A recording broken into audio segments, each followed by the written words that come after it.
प्रेरणास्पद कथाएं YouTube channel पर मैं धनंजय जैन आप सभी का हार्दिक अभिवादन करता हूं। छोटी सी कहानी डीजे की जुबानी। दोस्तों, महेश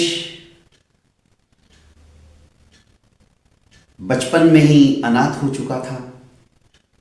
माँ बाप का सर पर से उसका साया हट चुका था। मजबूरन अपने चाचा के वहां पर जीवन यापन करने के लिए कुछ न कुछ काम करता था, पर चाचा हमेशा उसको जलील करता था। कहते थे कि तुम हमारे ऊपर बोझ है, कुछ काम के नहीं हो, पढ़ाई में भी तुम बहुत पिछड़े हुए हो, मुफ्त में तुम रोटियां तोड़ते हो, जलील किया करते थे। फिर भी महेश चुपचाप सहन करता था, क्योंकि पापी पेट का सवाल था। अब गांव में किसी की बकरियां चराता, किसी की गायों का ख्याल रखता। एक दिन एक मवेशी की गाय दूध देना बंद कर देती तो वो भी उसे हटा देता और कहता कि तू मनहूस है, तेरी वजह से मेरी गाय ने दूध देना बंद कर दिया। गांव वालों से भी परेशान होकर और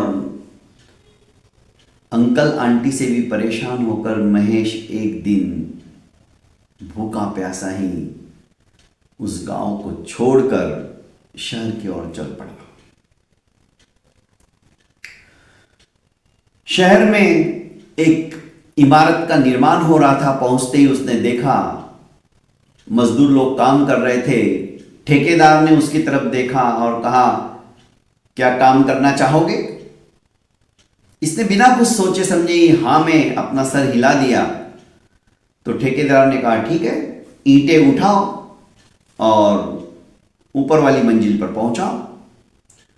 सवेरे से शाम तक महेश काम करता गया। जो कुछ उसे मेहनताना मिला, उस दिन का गुजारा उसने कर लिया। दूसरे दिन वापस उसी बिल्डिंग निर्माण के कार्य के वहां पर वो पहुंच जाता है और काम करता है। पर महेश ध्यान से देखता है, सभी काम करने वाले लोग अपने भाग्य को कोसते रहते हैं कि ये भी कोई जिंदगी है। गधे की तरह हम काम करते रहते हैं और बदले में हमें इतना सा ही पैसा मिलता है जिससे कि बड़ी मुश्किल से हमारा घर चलता है।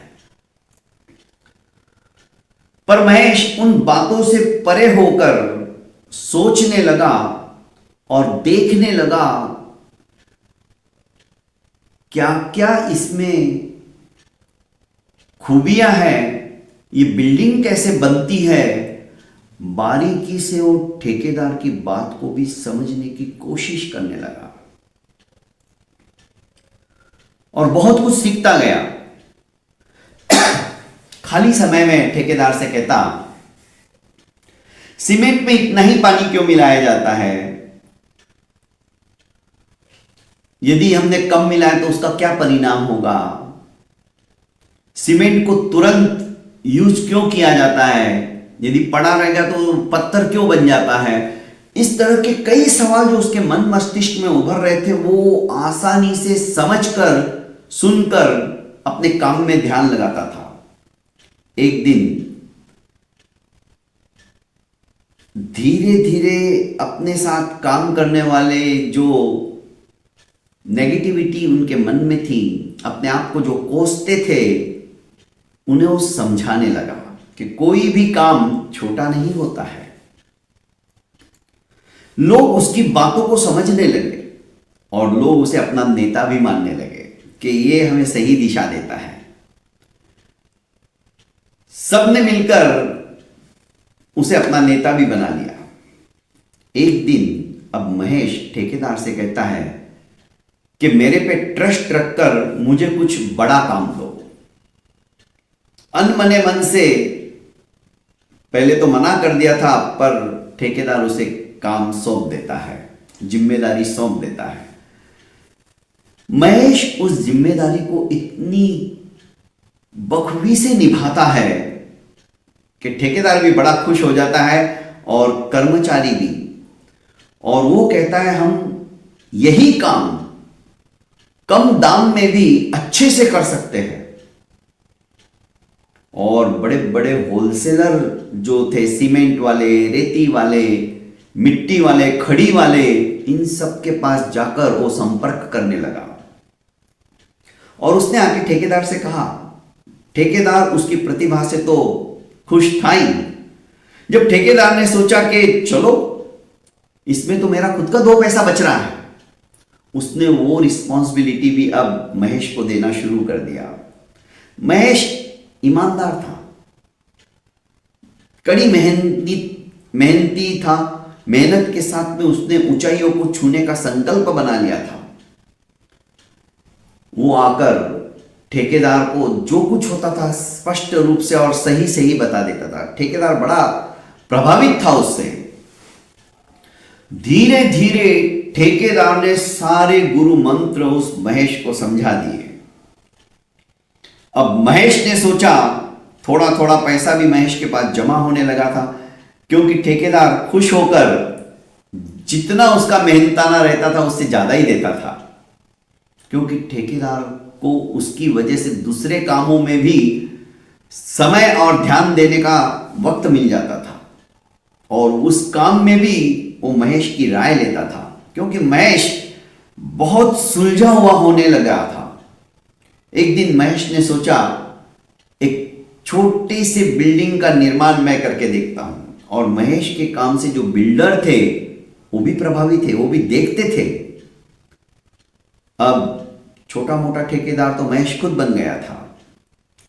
महेश जिस ठेकेदार के साथ में काम करता था उसकी कई साइड थी, तो 2-3 साइड अब ये खुद ही संभालता था। इससे डायरेक्ट बिल्डर लोगों की बातें होने लगी थी। इसने भी सोचा कि क्यों नहीं एक बिल्डिंग का काम पूरा की पूरा मैं देखूं। और उसने अपने ठेकेदार की राय लेकर, सम्मति लेकर एक बिल्डिंग का निर्माण कार्य शुरू किया। मजदूर तो उससे काफी प्रभावित थे ही, और उसकी बुरी बुरी तारीफ करते थे। अरे ये एक दिन हमारे साथ ही ईंटें उठाता था, आज देखो इसके अंडर में कितने सारे लोग हैं। उसे वे अपना आदर्श मानते थे। आखिर उस बिल्डिंग का निर्माण इतना बढ़िया हुआ कि उस शहर के सारे बिल्डर अब महेश को ठेका देना पसंद करने लगे। एक दिन महेश ने एक जगह खरीदकर खुद के नाम से एक बिल्डिंग बनाई, जो उस शहर की सबसे बड़ी बिल्डिंग थी। अब महेश की ख्याति फैलते फैलते उसके गांव में भी पहुंच चुकी थी। गांव वाले उसे बड़ी इज्जत से और आदर से देखने लगे। जो पहले उसका तिरस्कार करते थे, उससे नफरत करते थे, उसे मनहूस कहते थे, आज उसके लिए पलक पावड़े बिछाकर खड़े रहने लगे उसकी हाजिरी में हाथ जोड़कर। महेश आता है अपने गांव में और सोचता है कि यदि मैं पढ़ा लिखा होता तो शायद आज कुछ और ही होता। बिना पढ़े लिखे भी मैंने अपनी सूझबूझ से इस मुकाम को हासिल किया है। क्यों नहीं मेरे गांव का हर एक बच्चा पढ़ाई करे। और उसने अपने नाम से वहां पर एक स्कूल का निर्माण किया और वहां के बच्चों के लिए फ्री ऑफ चार्ज पढ़ाई का सिलसिला शुरू कर दिया। दोस्तों, व्यक्ति यदि सोच लेता है ना, ठान लेता है मन के अंदर, हिम्मत नहीं हारता है, धैर्य रखता है, सफलता हमेशा ऐसे ही व्यक्ति को ढूंढती रहती है और उसे मिलती भी है। अब महेश एक सफल व्यक्ति हो गया था।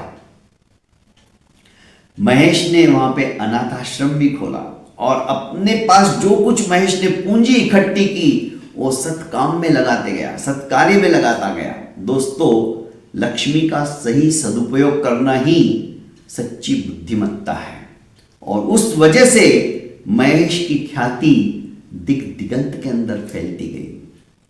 दोस्तों, कभी भी परेशानियां आएगी, जिंदगी है, जिंदगी का नाम ही परेशानी है, पर उन परेशानियों का धैर्यता के साथ में यदि हम सामना करेंगे और विश्वास रखेंगे अपने आप पर, एक दिन अवश्य में हम उन परेशानियों को दूर करके अपनी मंजिल को प्राप्त करेंगे। बहुत बहुत धन्यवाद।